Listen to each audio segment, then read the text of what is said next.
하지만 처음 시작하는 초보 셀러들이 매출을 올렸다가 포기하는 이유가 여기서 발생합니다. 키워드 잡아서 쭉 등록을 합니다. 그렇게 매출을 1000만원, 2000만원, 3000만원 냈어요. 하지만 이 제품이 왜 판매되는지를 모르기 때문에 안 팔리는 거 버리고 잘 팔리는 거 계속해서 등록하는 게 아니면 매출을 낼 수 없는 구조가 된 거예요. 안녕하세요, 빌리브로 힘찬입니다. 저희가 유튜브 같은 데 보면 뭐 월 1000만원 매출 찍었다, 월 5천만원 매출 찍었다, 이런 내용들이 너무 많다 보니까 그걸 보고 나서 왜 나는 안 되지? 나는 왜 재능이 없는 걸까? 생각하시는 분들이 많으실 거예요. 저는 사람 만나고 돌아다니는 걸 너무 좋아해서 지금까지 정말 거짓말 안 하고 1000명 이상의 대표님들을 만나고 다닌 것 같아요. 처음 시작하시는 초보 셀러분들도 계시고 매출 5천만원, 1억, 심지어 10억이 넘는 대표님들도 다 만나 뵙고 다녔습니다. 저는 5년차 위탁 판매 셀러입니다. 제가 보는 지금 2024년 그리고 다가올 2025년 위탁 판매 현실에 대해서 낱낱이 파헤치고자 합니다. 온라인 판매 셀링에는 크게는 세 가지로 분류가 될 수 있어요. 첫 번째는 해외 구매 대행, 두 번째는 국내 위탁, 세 번째는 사입 판매가 있습니다. 해외 구매 대행에는 흔히 알고 있는 중국, 미국, 유럽, 일본,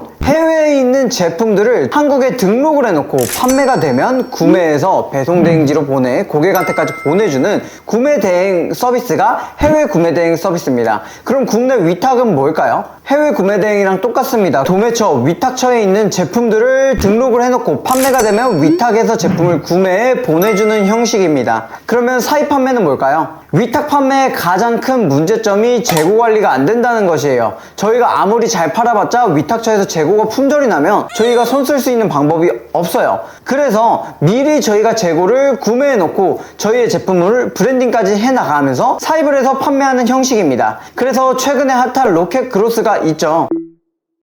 하지만 지금 스마트 스토어 붐이 일어난 이유는 사실 위탁 판매 때문이에요. 저희가 재고를 두지 않고 상품들을 쭉 등록을 해놓는 거예요. 쭉 등록을 해놓은 다음에 판매가 되면 위탁해서 그냥 보내주는 형식인 거죠. 초보자들도 쉽게 돈을 벌 수 있는 구조가 되었어요. 이 돈을 버는 구자에서 세 가지로 나뉠 수가 있습니다. 첫 번째는 수동 등록 방식이고요. 두 번째는 반자동이에요. 클릭을 하면 제품을 가져온 다음에 저희의 마음대로 커스터마이징, 수정을 해서 다시 한번 공정을 거쳐서 등록하는 거예요. 수동보다는 조금 더 빠르게 제품을 등록을 할 수 있고요. 세 번째는 대량 등록 방식입니다. 말 그대로 대량으로 복사 붙여넣기를 하는 거예요. 여기에 있는 상품들을 다 복사해서 저희 스토어에 붙여넣기를 해놓는 거예요. 이러면서 유행된 단어가 하나가 있어요. 바로 닭등이죠. 닭등은 뭐냐면 닥치고 등록해라의 줄임말입니다. 닭등을 하다 보면 매출이 안 나올 수가 없어요. 이제 초보자들도 쉽게 매출 1000만원을 나올 수 있는 구조가 됐어요. 만약에 1000개, 5000개, 10,000개를 등록을 해서 매출이 1000만원이 안 나온다.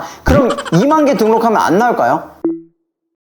하지만 처음 시작하는 초보 셀러들이 매출을 올렸다가 포기하는 이유가 여기서 발생합니다. 제품을 쭉 등록을 해요. 열심히 왜 팔리는지는 모르고 키워드 잡아서 쭉 등록을 합니다. 그렇게 매출을 1000만원, 2000만원, 3000만원 냈어요. 하지만 이 제품이 왜 판매되는지를 모르기 때문에 안 팔리는 거 버리고 잘 팔리는 거 계속해서 등록하는 게 아니면 매출을 낼 수 없는 구조가 된 거예요. 또 포기하는 두 번째 이유가 뭐냐? 바로 정산 주기 때문이에요. 정산의 주기가 구조적으로 문제가 있어요. 특히 스마트 스토어 같은 경우는 빠른 정산으로 일주일 만에 정산이 빠르게 되긴 하지만 쿠팡 같은 경우 국내 위탁을 하더라도 늦게 되면 2달 뒤에 정산이 됩니다. 그러면 매출을 1000만원 올린 셀러라고 칠게요. 매출을 1000만원 올린 셀러는 2달이라는 시간이 걸리는 거예요. 그러면 자본금이 3000만원은 필요하겠죠? 그 안에서 만약에 매출이 유지되지 않고 매출이 늘거나 주는 현상이 발생한다면 저희는 돈 관리를 정확하게 못하게 됩니다. 그래서 지금 시청하시고 계시는 대표님들은 매달 정산 관리를 잘 하고 있는지 꼭 생각을 해보셔야 합니다. 저 같은 경우는 어떻게 하냐면요, 매달 스토어에서 정산된 금액을 확인을 하고요, 매달 팔린 제품의 매출을 확인을 합니다. 매달 확인을 하면 어느 달에는 정산이 덜 됐고 어느 달에는 정산이 잘 됐는지 파악을 할 수가 있어요. 기본적으로 회사에서 다들 진행을 하는 게 월말 정산이죠. 저희 1인 셀러들도 월말 정산을 꼭 해야 됩니다. 그래야 어디선가 돈이 새고 있는지 어디선가 문제가 되고 있지 않은지 확인을 할 수가 있어요. 실제로 제가 인터파크에서 정산이 안 되고 있는 걸 확인하지 못하고 1500만원을 인터파크에서 정산을 받은 적이 있습니다. 그 정도로 초반에는 정산이 잘 되고 있는지 안 되고 있는지 파악하지 않고 셀링을 하시는 경우가 많아요. 하지만 저희도 똑같은 사업이기 때문에 주 정산까지는 아니더라도 월 정산은 꼭 해주셔야 된다. 월 1000만원, 5000만원을 달성을 하고 포기하는 이유가 뭘까요? 저는 업무의 세분화가 안 되어 있어서 그렇다고 생각을 합니다. 저의 업무 루틴을 세분화 시켜놓은 마인드맵을 한번 보여드릴게요. 첫 번째, 상품 소싱을 합니다. 소싱을 한 다음에 상품 기획을 합니다. 상품 기획에서 80%가 이루어진다고 생각을 해요. 이 부분은 전 영상을 참고해 주시면 상품 기획을 어떻게 해야 되는지 확인하실 수 있습니다. 그 다음에 상세 페이지 제작을 하고 썸네일 제작을 합니다. 그리고 상품 등록을 모든 오픈마켓에 진행을 하죠. 그 안에서 모든 오픈마켓에 CPC 광고 관리를 들어갑니다. CPC 광고 관리가 자리가 잡혔다면 동시에 저는 바이럴 마케팅과 또 잘 나가는 제품들에 한해서 GFA 마케팅까지 진행을 합니다. 그러면 제가 굉장히 세분화하게 이렇게 대단락을 나눴어요. 제가 이렇게 세분화를 왜 시켜놨을까요? 상품 소싱에 뿐만 아니라 기획, 상세 페이지 다 업무에 세분화를 시켜놨습니다. 저는 이 이유가 바로 매출 1000만 원에서 1억이 되지 못하는 이유라고 생각을 합니다. 저희는 1인 셀러로 웬만하면 시작을 해요. 1인 셀러로 시작을 하는데 본인이 상세 페이지, 상품 소싱, 기획, 그리고 마케팅 모든 걸 다 담당하셔야 되죠. 근데 규모가 커질수록 어떻게 될까요? 혼자서 감당하기 어려운 구조로 다가올 수밖에 없습니다. 그래서 제가 추천드리는 마인드는 뭐냐면, 저희가 만약에 월 매출 300만 원을 찍었어요. 그래서 거기에 대한 수익 50만 원이 생겼어요. 그럼 저희는 그 50만 원을 가지고 어떻게 해야 될까요? 3, 2, 1 바로 재투자하셔야 됩니다. 50만 원의 알바생을 구해서 저희 세분화된 업무의 목록 중에 일부분, 가장 단순화되어 있는 작업들을 알바생한테 넘겨주고요. 그 다음에 100만 원을 벌었어요. 똑같이 100만 원을 재투자하셔야 됩니다. 이게 왜냐면 온라인 사업이라고 투자를 안 하시고 그냥 무자본으로 돈을 벌 수 있다 생각하시는 분들이 많으신데, 지금 시장이 그렇게 쉽지 않아요. 이걸로 본업 이상의 수익을 가져가시려면 버는 만큼 투자를 해야 되는 시장이 맞습니다. 그래서 본인이 매출 1000만 원에서 3000만 원 사이에서 이제 고민을 하고 계신 단계라면 꼭 본인들의 업무를 마인드맵으로 한번 정리를 해주세요. 정리를 하고 그 마인드맵의 대단락에서 세분화를 시킨 다음에 어떤 것들을 먼저 줄일 수 있는지 생각을 해보세요. 제가 추천드리는 건 뭘까요? 첫 번째, 상세 페이지 제작, 기획까지 저희가 다 해놓은 다음에 상세 페이지 제작을 할 수가 있겠죠. 두 번째, 재고 관리 부분이 될 수 있을 것 같아요. 주문 관리, 재고 관리. 그래서 이런 식으로 단순화된 작업들을 크몽의 외주를 맡기든, 아니면 저희가 시간이 가장 많이 드는데 효율이 안 나오는 부분을 체크를 하셔가지고 꼭 직원에게 아니면 알바생에게 분배를 하시는 것이 대표님들이 매출이 1000만 원, 3000만 원에서 1억으로 점프를 할 수 있는 첫 번째 단계라고 생각을 합니다.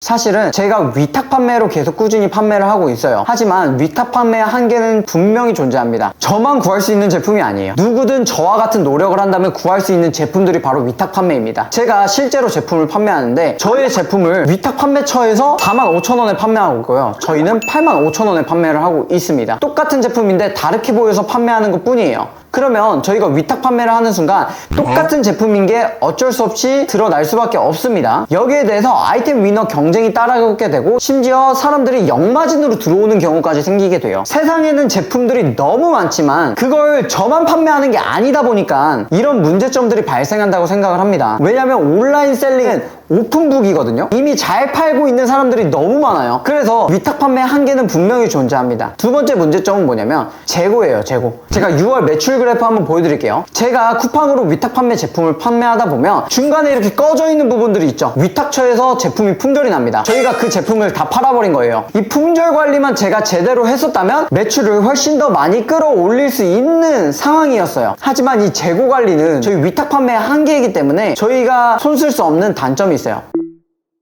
그래서 제가 지금 진행하고 있는 건 뭐냐, 위탁 판매에 잘 팔리고 있던 제품들의 데이터를 기반으로 이거를 성능적으로든 기능적으로든 업그레이드된 제품을 소싱을 한 다음에 중국 공장에 컨택을 해서 지금 수입을 해오고 있는 단계입니다. 하지만 이렇게 본인의 제품을 브랜딩하고 사입을 해오는 순간 어떤 문제가 좀 생길까요? 브랜드를 사입해오는데 돈이 묶이게 됩니다. 저의 예시를 예를 들어 설명드릴게요. 재고가 지금 3천만 원어치 들어오고 있는 상황이에요. 한 달이라는 시간이 걸립니다. PL 업체까지 들어가고 또 판매가 되기까지 이 3천만 원의 돈이 묶여 있는 거예요. 그럼 만약에 저희가 쿠팡 그로스로 잘 판매를 한다 하면 뭐가 문제인가요? 그 3천만 원의 재고가 묶여 있는데 정상까지 한 번 더 묶입니다. 적어도 3천만 원의 재고를 운영하려면 저는 1억이라는 비용이 있어야 안전하게 관리를 품절 없이 운영할 수 있다고 생각을 합니다. 온라인 셀링에 있어서 방법론적으로 돈을 버는 방법이 굉장히 많습니다. 이 온라인 셀링의 본질이 아닌 정말 방법론적으로 돈을 버는 거예요. 예를 들어 아이템 위너를 사용을 한다든지, 아니면 대량 등록으로 왜 팔리는지 모르고 10,000개씩 등록을 한다든지 거기서 잘 팔리는 제품들을 가지고 수동으로 고도화시켜서 판매를 한다? 이 전략은 굉장히 좋아요. 하지만 왜 판매되는지도 모르고 10,000개씩 등록을 해서 매출이 떨어지면 더 많이 등록하고 하는 구조는 방법론적인 판매라고 생각을 합니다. 그러면 저희는 계속되는 노력이 들어갈 수밖에 없어요. 저는 쿠팡 그로스도 그 방법론적인 판매 중 하나라고 생각을 합니다. 쿠팡 그로스도 결국 내년 되면 포화될 거고요. 내년 되면 어떤 제품을 들어가든 다 잘 팔리는 지금 같은 시장이 안 나올 거예요. 그러면 저희는 무엇을 준비해야 될까요? 쿠팡 그로스를 기반으로, 저희 판매자 로켓을 기반으로 브랜딩을 시작하셔야 됩니다. 쿠팡에도 잘 팔리는 제품을 찾고 네이버에서도 같이 잘 판매되는 제품을 찾은 다음에 이제 그 제품을 기반으로 브랜딩을 넘어가실 단계를 준비하셔야 됩니다. 브랜딩을 하면 바로 자사몰에 들어가면 되는 거 아니에요? 하시는 대표님들이 계세요. 똑같아요. 사입이랑 똑같다고 저는 생각을 해요. 브랜딩을 하려면 사입으로 제품을 가져오는 게 기본적입니다. 저희가 사입으로 가져온다면 그 사입의 재고를 부담해야 되죠. 근데 이걸 자사몰에 못 팔면 저희는 어떻게 해요? 또 그 재고 부담을 안고 돈이 묶이고 사업의 실패로 이어지게 되는 거예요. 그래서 저는 자사몰에 잘 판매를 하려면 쿠팡, 네이버에 잘 판매되는 제품을 자사몰로 판매를 해야 자사몰에 판매가 안 돼도 쿠팡, 네이버에 잘 판매하는 거고요. 자사몰에 판매가 잘 된다면 네이버, 쿠팡에 의존하지 않아도 된다는 장점이 있겠죠. 이렇게 저는 사업을 구조화를 시켜서 안정적으로 잡고 나아가야 대표님들이 실패를 줄일 수 있다고 생각을 합니다. 그래서 저희의 첫 번째 목표는 쿠팡, 네이버에 잘 판매하자예요. 그래서 저희가 이런 질문들이 많아요. 직장인 월급보다 더 잘 벌고 싶다. 그러면 이거 온라인 사업이에요, 대표님들. 절대 쉽게 돈 버는 방법 없습니다. 돈을 벌고 싶은 만큼 회사에서 일하는 시간 그 이상의 노력을 해주셔야 돼요. 그래도 될까 말까 한 시장이라고 생각을 합니다. 하지만 그 안에서 정확히 기준을 잡는다면 더 빠른 시간 내에 판매를 일으키고 또 매출을 상승시킬 수 있는 장점이 있다고 생각합니다. 오늘은 위탁 판매와 쿠팡 그로스의 지금 현 시점의 상태를 설명드렸어요. 결국 매출 1,000만원, 5,000만원 올려봤자 한두 달 뒤에 포기한다. 근데 실제로 제가 많은 분들을 봐오면서 끝까지 하신 분들은 결국 다 매출을 일으키고 성공하고 계십니다. 왜냐면 꾸준히 버티면 매출이 나올 수밖에 없는 구조인 걸 알고 계세요. 하지만 그 과정 안에서 포기를 하시는 거죠. 지금 2025년을 넘어가는 이 시점에서 저희는 더 좋은 조건에서 온라인 셀링을 할 수가 있어요. 그에 맞는 수많은 좋은 사이트들 또 프로그램들이 겸비되어 있기 때문에 이것들을 제대로 활용할 수 있는 사람이 이 시장에 뒤처지지 않고 나아간다고 저는 생각을 합니다. 다음 영상에서는 어떻게 더 디테일하게 셀링을 해야 되는지 제가 좋은 정보들 계속해서 공유 드리도록 하겠습니다. 감사합니다. 힘찬!